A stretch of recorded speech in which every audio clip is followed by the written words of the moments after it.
Okay, so for this lesson, we're going to talk about perpendicular bisectors, and a perpendicular a perpendicular bisector of a line segment is a line or a line segment that is perpendicular to the line at its midpoint. So for example, if I were to have some sort of line segment here, and I called this AB, well then the perpendicular bisector is going to be find the midpoint, calling it M, and then draw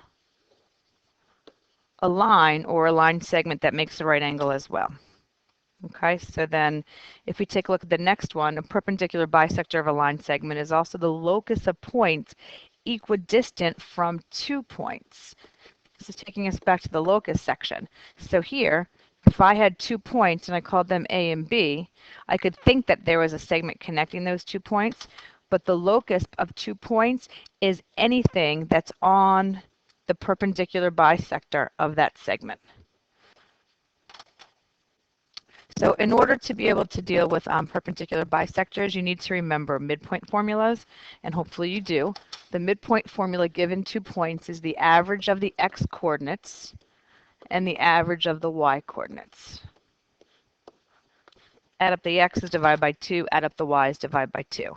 So when you find the midpoint of these guys, you're going to take the x's, add them up, divide by 2, the y's, add them up, divide by 2, and when you do the math, this one now is going to be 9, negative 2. If you do this next one, take the average of the x's and the average of the y's. When you end up doing the math, you're going to end up with negative 2, comma, negative 5 halves. Okay, so then let's see what else we've got. Write the equation of the locus of points equidistant between 2, 6 and 8, 1. Well, in order to do that, you need to find the midpoint as well as find. So what you're going to do here first is you can find the midpoint of these 2 points. So for number 1,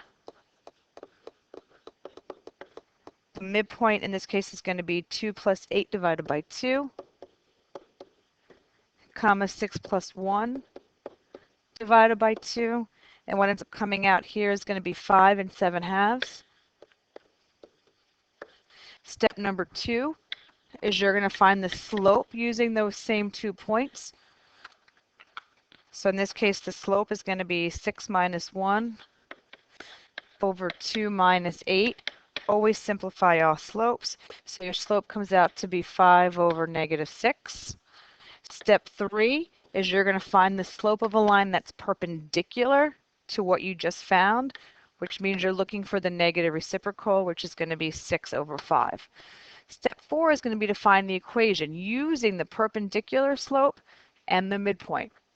So I'm going to use the point slope form for 4, and it's going to be y minus y1, or y minus 7 halves, equals slope 6 fifths, x minus x1, which happens to be 5. As you now do the math for this, if you want to do y equals mx plus b, that's fine, but I do the point slope. So y minus 7 halves equals 6 fifths x minus 6. And now you're going to add 7 halves to both sides. Remember, you're adding 7 halves to 6 over 1. So 6 over 1, or in this case negative 6 over 1, you should know is going to be negative 12 over 2. So what ends up happening now is when you add the 7 halves to both sides, you get the equation of y equals 6 fifths x minus 5 halves. Okay, so then that should be your answer, y equals 6 fifths x minus 5 halves. Here's the whole thing. So again, recap, find the midpoint, find the slope that's going to be perpendicular to that line or those 2 endpoints, and then use other point slope formula, y equals mx plus b, to find your equation of the line. Let's try another one. And again, they're all pretty much the same, but maybe the words are different. So write the equation of the locus of points equally distant between negative 5, comma, negative 3 and 7, 5. Again, I'm going to go for my midpoint first. And that's going to be negative 5 plus 7 divided by 2. And then it's going to be negative 3 plus 5 divided by 2. When I do the math, I get 1 and 1. Then I'm going to find the slope of those same 2 points, which is going to be negative 3 minus 5 over negative 5 minus 7. When you do the math and simplify everything, you're going to get 2/3. The slope of a perpendicular line is negative 3/2. And again, what you're going to end up doing is dealing with the midpoint and the perpendicular slope, and you're going to go into point slope form. So it's going to be y minus 1 equals negative 3/2 x minus 1. When you do the math here, you're going to get y minus 1 equals negative 3/2 x plus 3/2. And then you're going to add 1 to both sides. Remember, adding 1 is like adding 2 halves. So y equals negative 3/2 x plus 5/2. Make sure you're good with that. Okay, so then next one. If A is the image of point B under reflection in line M, where the coordinates of A are 2, negative 3, and the coordinates of B are 6, 1, find the equation of the line.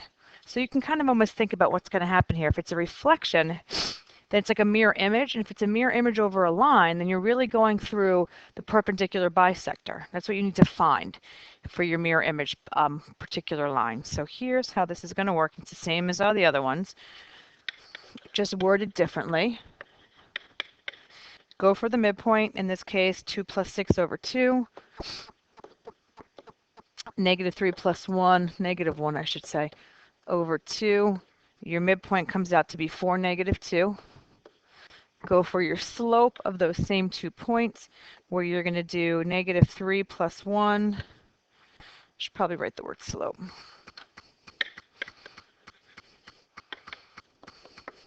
Negative 3 plus 1 over 2 minus 6. The slope after you simplify it comes out to be 2 wholes. Step 3, your slope of a perpendicular line is going to be negative 1/2, and then go for your point slope form.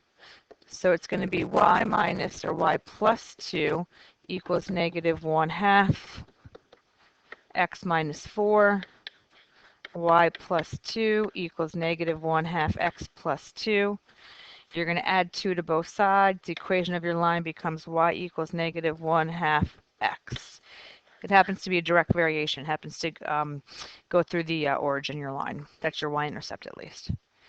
Last but not least, same idea, just worded a little bit differently. So find the equation of the perpendicular bisector of segment CD if the coordinates of C are 4, negative 5, and the coordinates of D are 6, 1. Again, find the midpoint. And we'll do 4 plus 6 over 2.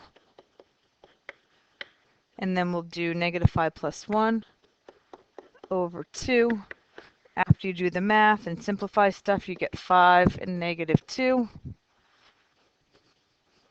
When you go for your slope, it's negative 5 minus 1 over 4 minus 6. After you do the math and simplify everything, you're going to get 3 over 1, or just 3, which is fine. The slope of something that's perpendicular to positive 3 is negative 1/3, and then point slope form. So y plus 2 equals negative 1/3 x minus 5. This gives you y plus 2 equals negative 1/3 x plus 5/3. Subtract 2 wholes from both sides.